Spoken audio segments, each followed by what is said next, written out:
गुरुचरित्राचा हा अध्याय घर परिवाराला सुखी ठेवतो. रोज एक वेळेस तरी हा अध्याय आपल्या घरात वाचला गेला पाहिजे.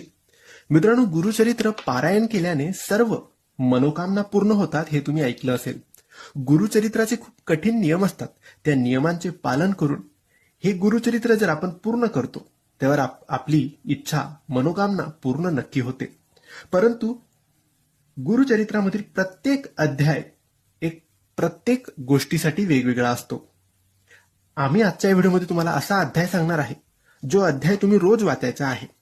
रोज सकाळी याचे वाचन करायचे, कारण हे अध्याय वाचल्याने आपल्या घरात प्रगती होते, सुख समृद्धी होते आणि आपला परिवार, आपले कुटुंब, आपलं घर सुखी राहते. सकाळी का वाचायचं? तर दिवसभर आपल्याकडून काही ना काही चुका होतात, काही ना काही गोष्टी घडतात, काही ना काही बोललं जातं, खाल्लं जातं, कुठेतरी जातो आपण, तर आपण अशुद्ध होतो आणि सकाळी आंघोळ केल्यावर आपण शुद्ध असतो. म्हणून हा अध्याय तेव्हाच वाचून घ्यायचा. मग दिवसभर काही गोष्टी घडल्या तरी काही प्रॉब्लेम नाही, पुन्हा दुसऱ्या